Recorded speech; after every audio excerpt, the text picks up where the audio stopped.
Hello दोस्तों, आपका स्वागत है चक्रवात एवं प्रति चक्रवात में। चलिए स्टार्ट करते हैं। पहला क्वेश्चन, चक्रवात की उत्पत्ति किस प्रकार से होती है? तो चक्रवात की उत्पत्ति दो भिन्न तापमान वाली वायु राशियों के मिलने से होती है। ओके, चक्रवात की उत्पत्ति किस प्रकार से होती है? तो दो भिन्न तापमान वाली वायु राशियों के मिलने से होती है। यानी अलग अलग टेम्परेचर वाली जब वायु आपस में मिलेगी तब जाकर के चक्रवात का निर्माण होगा। चक्रवात की दिशा क्या होती है? चक्रवात की दिशा उत्तरी गोलार्ध में घड़ी की सुई विपरीत और घड़ी की सुई के विपरीत और दक्षिणी गोलार्ध में घड़ी की सुई के अनुकूल। ओके, चक्रवात की दिशा नॉर्थ में एंटी क्लॉकवाइज। ओके, नॉर्थ गोलार्ध में और दक्षिणी गोलार्ध में क्लॉकवाइज। ओके, ऐसे ऐसे घूमेगी। ये एंटी क्लॉकवाइज नॉर्थ की तरफ चक्रवात और दक्षिण में क्लॉकवाइज। ओके, चक्रवात की आकृति इनमें से किस प्रकार की होती है? अंडाकार होती है। चक्रवात की आकृति किस प्रकार की होती है? अंडाकार होती है। चक्रवात का शांत क्षेत्र क्या कहलाता है? चक्रवात का शांत क्षेत्र चक्षुक कहलाता है। क्या कहलाता है? चक्षुक कहलाता है चक्रवात का शांत क्षेत्र। चक्रवात की आंख एक विशेषता है। चक्रवात की आंख का विशेषता क्या है? उष्णकटिबंधीय चक्रवात की चक्रवात की आंख एक विशेषता है। क्या ये उष्णकटिबंधीय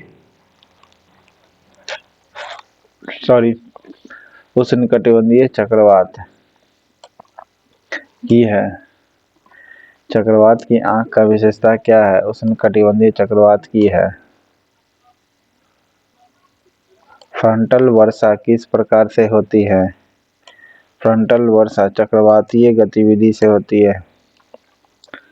फ्रंटल वर्षा किस प्रकार से होती है? चक्रवातीय गतिविधि से होती है। ओके, फ्रंटल वर्षा किस प्रकार से होती है? चक्रवातीय गतिविधि से होती है। इनमें से कौन सा कथन सही है ये बताना है आपको। चक्रवात एक निम्न दाब तंत्र है। जी हाँ, सही है। और ये उत्तरी गोलार्ध में चक्रवात में पवन संचलन दक्षिणावर्ती होती है। जी हाँ, सही है। 1 2 दोनों सही हो गया। चक्रवात एक निम्न दाब वाला है और दूसरा उत्तरी गोलार्ध के चक्रवात में पवन संचलन जो होगा दक्षिणावर्ती होगा। दक्षिणावर्ती मतलब anti clockwise. Okay, T scale किसका मापन किया जाता है? टी स्केल से पर निम्न में से किसका मापन किया जाता है? चक्रवातों की शक्ति का।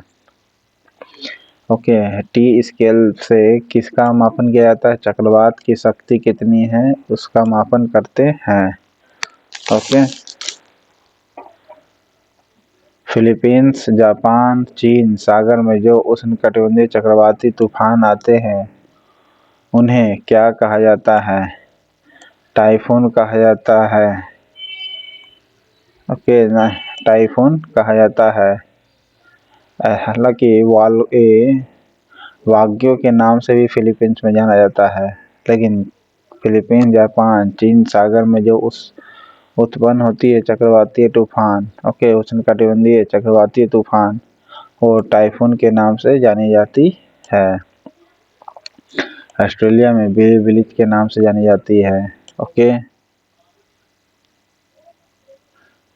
हरिकेन चलते हैं कहाँ? हरिकेन चलेंगे मिसिसिपी घाटी में।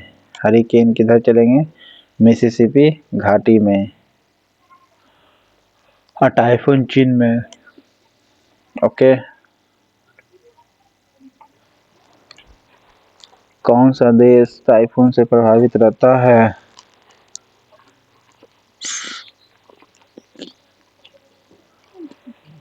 टाइफून से कौन प्रभावित रहता है? फिलीपींस और जापान, ये जो है टाइफून से प्रभावित रहता है।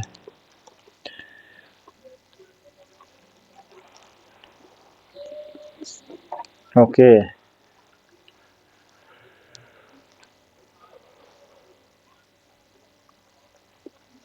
कौन सा देश जो है टाइफून से प्रभावित रहता है? तो फिलीपींस और जापान।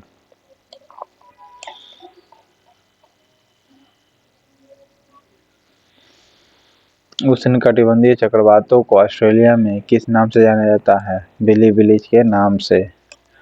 टाइफून चीन, जापान में टाइफून के नाम से जाना जाता है। ओके। किस हवा में चक्रवातीय गति का अभाव पाया जाता है? पापागयो में। किसमें पाया जाता है? पापागयो। किस हवा में चक्रवातीय गति का अभाव होता है? यानी चक्रवातीय जो गति होना चाहिए उसमें अभाव होता है, तो पापागयो। ओके। पापा शांत होते हैं यानी गति नहीं होती है। ओके। चक्रवातीय गति का अभाव पापागयो में होती है। चक्रवातों की उत्पत्ति से संबंधित भंवर सिद्धांत यानी एडी थ्योरी के प्रतिपादक कौन है? इनमें से कोई नहीं है। ठीक है। प्रतिपादक चक्रवातों की उत्पत्ति के संबंधित भंवर सिद्धांत यानी एडी थ्योरी, जिसे इंग्लिश में कहते हैं। कौन कौन है प्रतिपादक? तो कोई नहीं है, ना वर्कनी नेपियस और कोई नहीं है। टॉर्नेडो का मुख्य संबंध क्या है? टॉर्नेडो का मुख्य संबंध है उत्तरी अमेरिका से है। टॉर्नेडो कहाँ आती है? उत्तरी अमेरिका में आती है। ओके। चक्रवातों की उत्पत्ति से संबंधित ध्रुवीय वाताग्र सिद्धांत का प्रतिपादन निम्नलिखित में से किसके द्वारा किया जाता है? जे वर्कनीज के द्वारा। चक्रवातों की उत्पत्ति से संबंधित ध्रुवीय वाताग्र सिद्धांत, ध्रुवीय वाताग्र सिद्धांत का प्रतिपादक किसके द्वारा किया गया था? तो जे वर्कनीज के द्वारा। या खाली ये भी दे सकता है, ध्रुवीय वाताग्र सिद्धांत किसने दिया?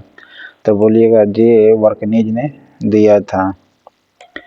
ध्रुवीय वाताग्र सिद्धांत किसने दिया?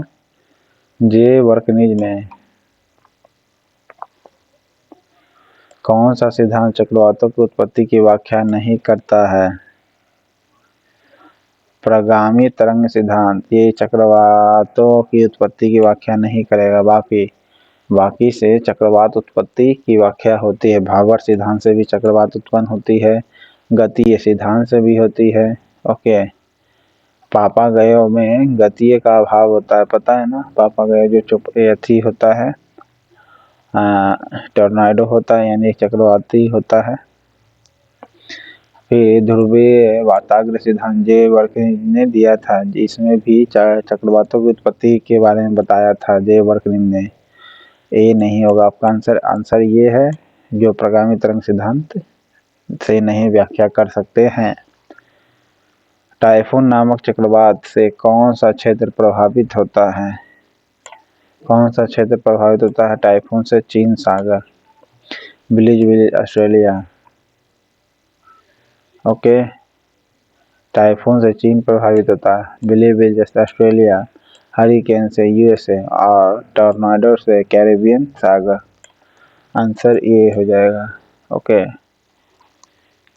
टॉर्नाडो से कैरेबियन सागर प्रभावित होती है। कैरेबियन सागर टॉर्नेडो से प्रभावित होती है।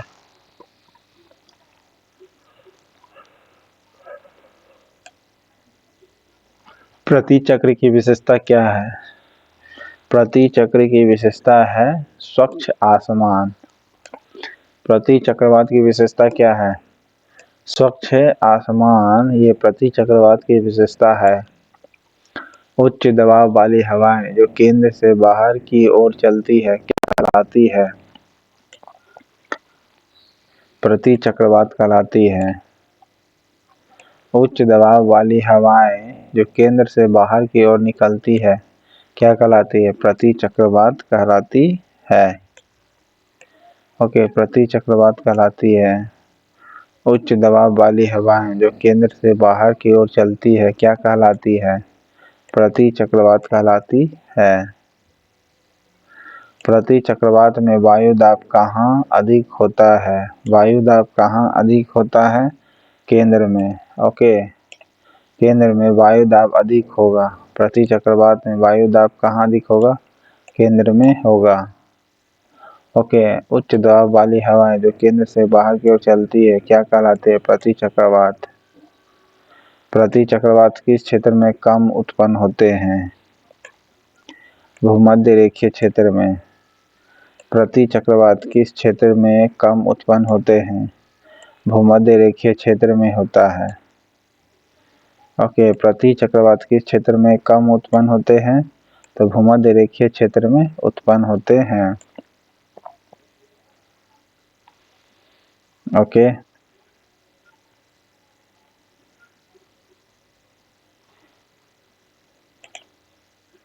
प्रति चक्रवात किस क्षेत्र में अधिक उत्पन्न होते हैं? प्रति चक्रवात किस क्षेत्र में अधिक उत्पन्न होंगे?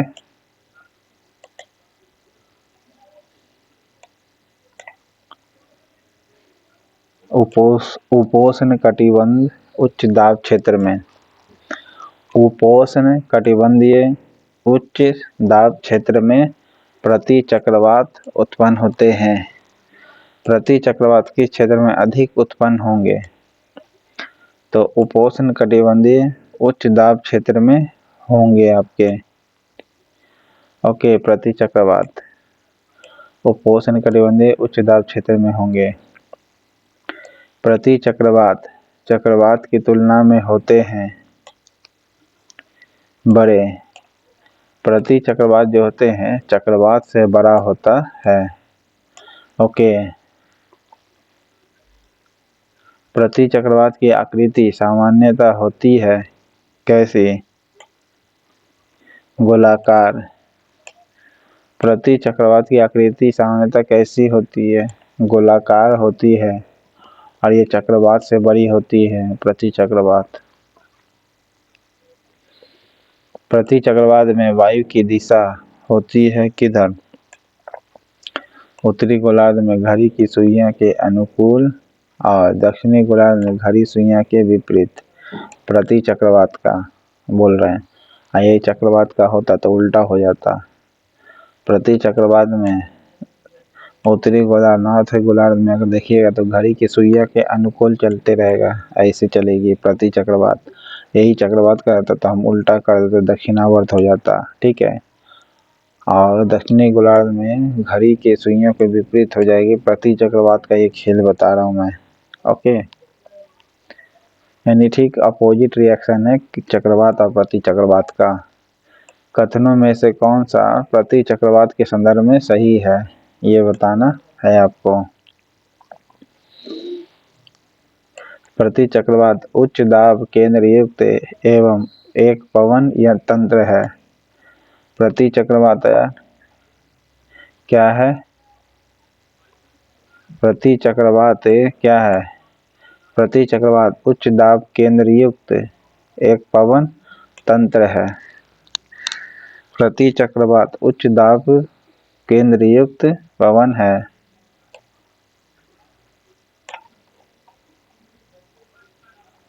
निम्नलिखित में से कौन सर्वाधिक विनाशकारी होता है? सर्वाधिक विनाशकारी कौन सी है? टॉर्नेडो। ओके, सर्वाधिक विनाशकारी टॉर्नेडो होती है। टॉर्नेडो क्या है? टॉर्नेडो एक अति निम्न दाब केंद्र है। टॉर्नेडो क्या है? एक अति निम्न दाब केंद्र है। टॉर्नेडो, ये भी सर्वाधिक विनाशकारी होती है टॉर्नेडो। ओके। चक्रवात कब होता है? चक्रवात जब केंद्र में निम्न दाब और चारों ओर उच्च दाब होता है। चक्रवात कब होगा? बीच में निम्न दाब और बाहर की ओर उच्च दाब होती है। ओके, तब जाकर चक्रवात उत्पन्न हो जाएगी।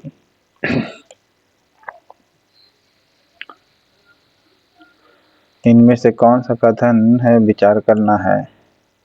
चक्रवात में उत्तरी गोलार्ध में पवन प्रवाह की दिशा प्रति दक्षिणावर्त है। ओके, चक्रवात में उत्तरी गोलार्ध में पवन प्रवाह की दिशा प्रति दक्षिणावर्त होती है, यानी एंटी क्लॉकवाइज उत्तरी गोलार्ध में पवन की दिशा।